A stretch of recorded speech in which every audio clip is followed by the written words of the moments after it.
Casey at the Bat by Ernest Lawrence Thayer, as published in the San Francisco Examiner, June 3, 1888.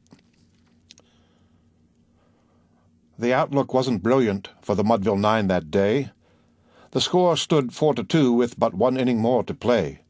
And then, when Cooney died at first and Burrows did the same, a pall-like silence fell upon the patrons of the game.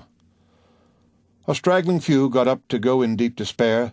The rest clung to that hope which springs eternal in the human breast. They thought if only Casey could but get a whack at that. We'd put up even money now with Casey at the bat. But Flynn preceded Casey, as did also Jimmy Blake, and the former was a hoodoo, while the latter was a cake.